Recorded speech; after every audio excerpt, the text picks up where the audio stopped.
Hello everyone, I'm Jenny, your IELTS teacher.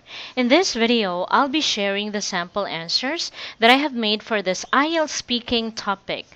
I've also prepared some sample answers for part 3, so I hope that the ideas, the vocabulary, especially the idioms and the collocations would be of great help to you to achieve your target score.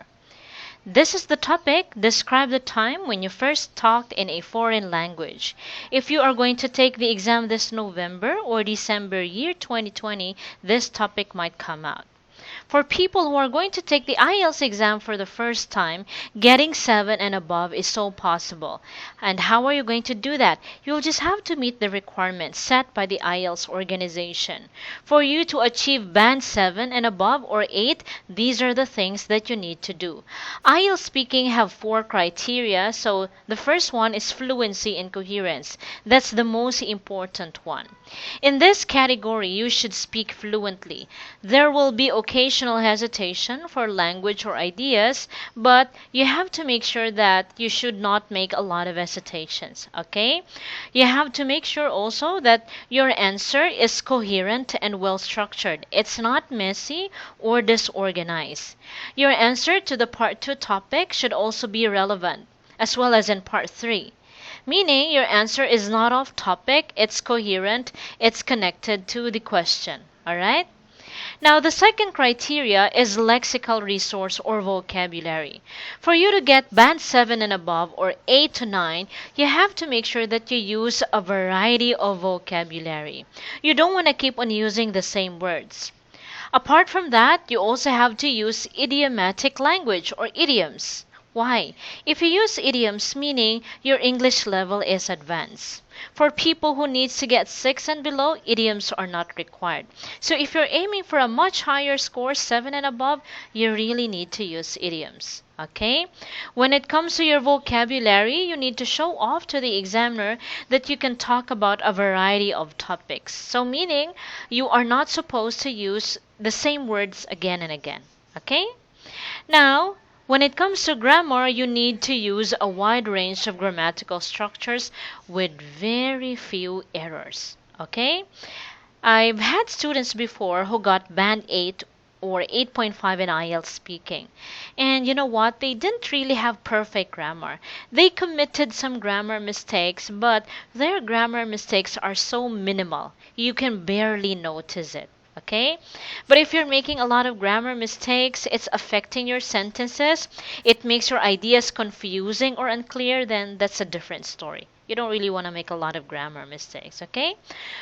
Moving on to the last criteria, which is pronunciation. Your pronunciation should be easy to understand, especially by the native speakers. Alright?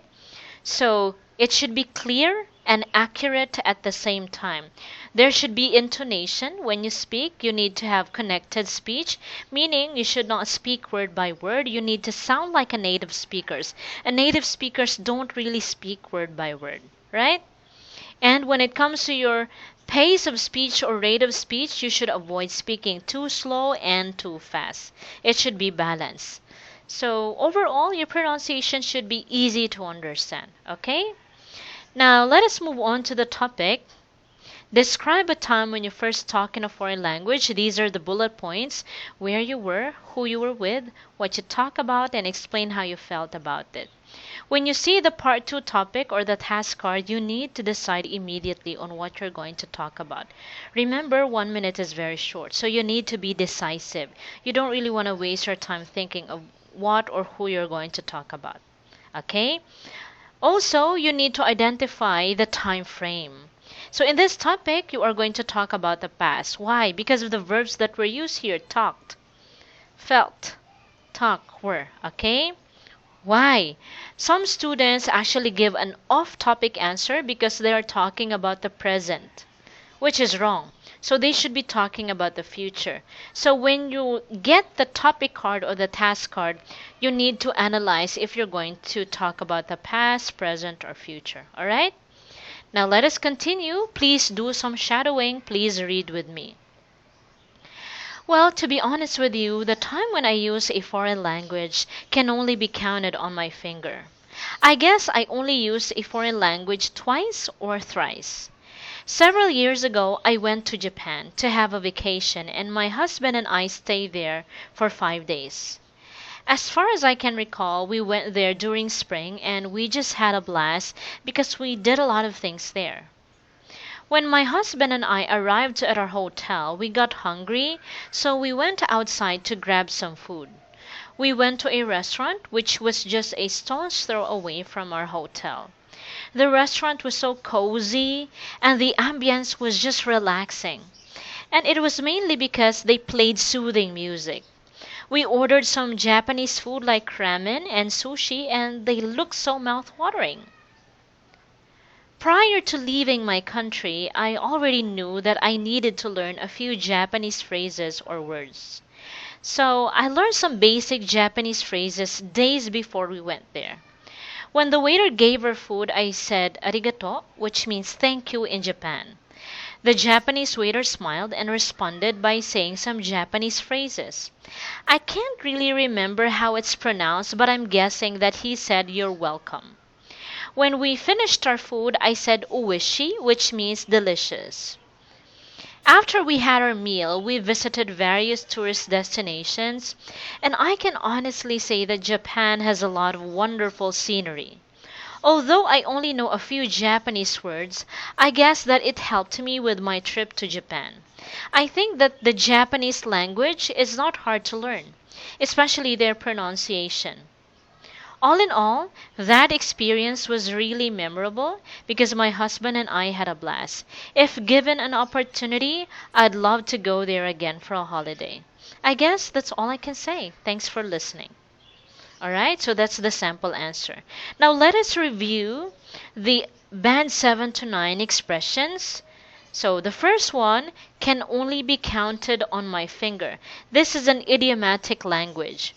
Just like what I have mentioned a while ago, you need to use idioms because if you use idioms, it means your English level is advanced. And it's also required for people who wants to get 7 and above to use idioms.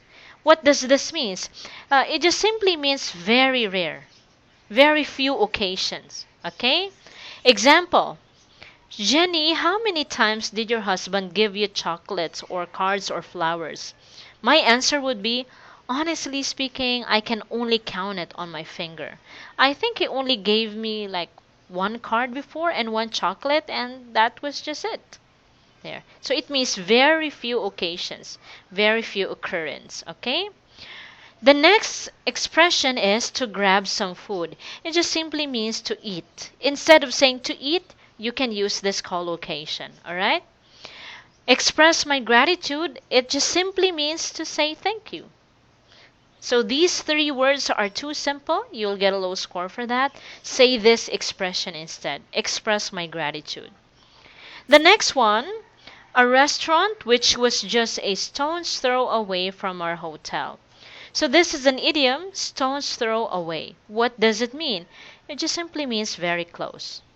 Okay? Instead of saying, my workplace is very near from my girlfriend's house. So that's too simple. You can say, my workplace is just a stone's throw away from my girlfriend's house. So that's a lot better. Okay? Mouth-watering. This is a good adjective. It just simply means delicious. Delicious is too common. It's too simple. You'll get a low score for that. We are aiming for band 7, 8, and 9. Okay? I was over the moon. This is another idiom which just simply means very happy. Okay? So instead of saying, I was so happy when I saw my girlfriend again, you can say, I was over the moon when I saw my girlfriend again. Sumptuous meal. It just simply means delicious meal, great meal. Okay, flavorful meal. So delicious is again very common. I felt thrilled. So thrilled simply means very happy. All in all, it just simply means in conclusion. So basically, we don't want to use in conclusion because that expression is too simple. It's too formal, I mean. Even the native speakers don't really use that. They use it very rarely. Okay? Other words or expressions that are too formal or serious are furthermore and moreover. So I discourage my students to use these words. Why? Because they're too formal. Even the native speakers rarely use them. Okay? You don't need to sound too formal. You don't need to sound too serious. Just sound conversational. The last one is had a blast, which just simply means had fun. For example, Jenny, I'm not gonna meet you later because I have a party to attend. And then I can respond by saying, it's alright, don't worry, have a blast. It means have fun, it means enjoy. Okay? Now let's move on to the part 3 questions. Please read with me or do some shadowing. At what age should children start learning a foreign language? I think the sooner the better, and it is mainly because kids have sharper memories. Also, they absorb a lot of things when they are young. Learning another language is an essential ability that children should learn for their future. So if children start learning at a young age, they can become more globally competitive. So, right? So you can use this idea. Children can become more globally competitive. So this is a good phrase. Okay? So kids have sharper memories, and that is correct, right? In fact, I have read a research that kids can be multilingual. They can learn, 3 or 4 languages. Okay? Now let us continue. The next question, I've prepared 2 sample answer. Which skill is more important, speaking or writing? Well, I believe that both are vital, and it is because those skills are helpful to people in expressing their feelings. I also think that it's beneficial in people's careers. I guess both are significant because if you're good at both, you become more competitive and you can have more job opportunities. And that is correct, right? If you are good at speaking and writing, you can have more job opportunities. It's also beneficial in people's careers. Now let's take a look on the sample answer. The other one?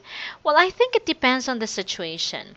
If a person is a writer or his job involves writing a lot, then writing should be more significant. However, if a person is a speaker, then he needs to speak well. For instance, TV reporters, I think they're really good at speaking, but they don't write what they say on TV, and it is because they have news writers. There are people who write for them. Right? So this is also a reasonable idea. It depends on what job you're having, or it depends on your situation. All right? Now let's move on to the third question. Does a person still need to learn other languages if he or she is good at English? So please read with me. Yeah, definitely. I think it's always better to learn other languages. My reason for that is the world has become smaller and we have more opportunities to speak with other nationalities.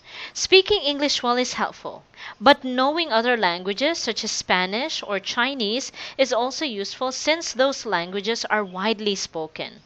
I believe that being a multilingual person is beneficial in many ways. Alright, now let us continue. The last question. Do you think minority languages will disappear? Well, frankly speaking, I do believe that minority languages will be gone. And I also think that people who will speak those languages might decrease. I guess it is because speakers of a minority language think that it is better for their children's future to learn a language that is tied to economic success. As a result, the increasing popularity of major languages like English has made some languages become extinct. Okay, so in here I've given 2 reasons.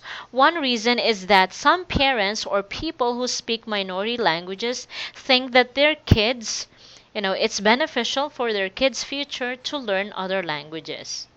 Okay, and one of those languages is English. Okay, and yeah, basically that's it. So if you have any question or suggestions, please feel free to comment down. Thank you so much for watching my videos. Bye!